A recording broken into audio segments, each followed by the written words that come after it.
High everyone, আসসালামু আলাইকুম। Welcome to Safa's kitchen. আশা করছি সবাই ভালো আছেন। আমিও আল্লাহর রহমতে ভালো আছি। আজকে আমি তৈরি করে দেখাবো এই বর্ষার সিজনে কিন্তু ঘরে বসে আপনারা তৈরি করে নিতে পারেন ভেন্ডি দিয়ে এই মজাদার একটা স্ন্যাক্স রেসিপি।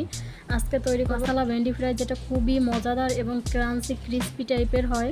এই বর্ষার দিনে কিন্তু ঘরে বসে তৈরি করে নিতে পারেন এই মজাদার ক্রিস্পি ভেন্ডি ফ্রাই। তাহলে চলেন দেরি না করে দেখে নিই। এখানে আমি নিয়েছি ভেন্ডি, আগে থেকে খুব ভালোভাবে পরিষ্কার করে নিয়েছি পানি দিয়ে।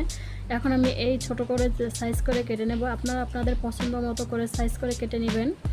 দেখতে পাচ্ছেন খুব সুন্দর করে কেটে নেওয়া হয়ে গেছে। এখানে এখন পরিমাণ মতো লবণ দিয়ে মাখিয়ে নেব ভেন্ডিগুলোকে আগে সুন্দর করে।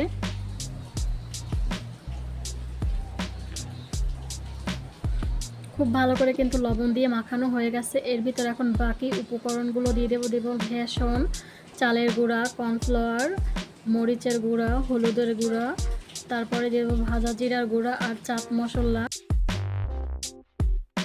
তারপর দেব আদা রসুনের পেস্ট, অল্প পরিমাণ করে দিয়ে দিলাম হাফ চামচ পরিমাণে আদা রসুনের পেস্ট দিয়ে ভালো করে এখন মাখিয়ে নেব। আমি এই শুকনো উপকরণগুলো মাখিয়ে নেব। তারপরে সামান্য পরিমাণে পানি দিয়ে এই ভেন্ডিগুলো একবার খুব ভালো করে মাখিয়ে নিতে হবে।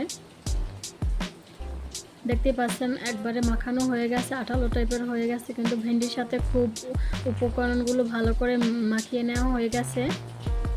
আমাদের ভাজার জন্য কিন্তু তৈরি হয়ে গেল। মশলা ভেন্ডি ফ্রাইয়ের জন্য কিন্তু ভেন্ডিটা প্রস্তুত করে নেওয়া হয়ে গেছে। এখন সাইড করে একটা প্যানে আমি পর্যাপ্ত পরিমাণে তেল গরম করে রেখেছিলাম আগে থেকেই, দেখতে পাচ্ছেন। এখন এই তেলের ভিতরে মশলা মাখানো ভেন্ডিগুলো দিয়ে দেব।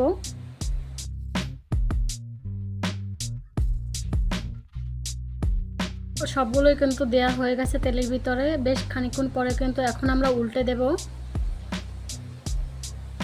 খুব ভালো করে এপাশ ওপাশ করে উল্টে নিয়ে ডিপ ফ্রাই করে নিতে হবে ভেন্ডিগুলো। এভাবে ঝটপট হাতের কাছে ভেন্ডি থাকলে কিন্তু আপনারা অনায়াসেই এইরকম কুরকুরে স্ন্যাক্স তৈরি করে নিতে পারেন। ভেন্ডির মশলা, যেটা বড় কিংবা বাচ্চা সবাই পছন্দ করবে। অতিথির সামনে আপ্যায়নের জন্য দিতে পারেন। এই ভেন্ডি পকোড়াগুলো খেতে কিন্তু অনেক ক্রিস্পি ক্রাঞ্চি আর মজাদার হয় এই মশলা ভেন্ডি ফ্রাই। যে কেউ একবার খেলে বারবার কিন্তু খেতে চাইবে, আর আপনার হাতে এই পকোড়াগুলো খেলে কিন্তু অনেক প্রশংসা করবে আপনার কাছে। দেখেন কত সুন্দর লোভনীয় এবং ক্রাঞ্চি হচ্ছে এই ভেন্ডি পকোড়াগুলো। একবার অবশ্যই আপনারা তৈরি করে খাবেন, তাহলে বুঝতে পারবেন যে কতটা লোভনীয় আর মজাদার হয় এই মশলা ভেন্ডি ফ্রাই।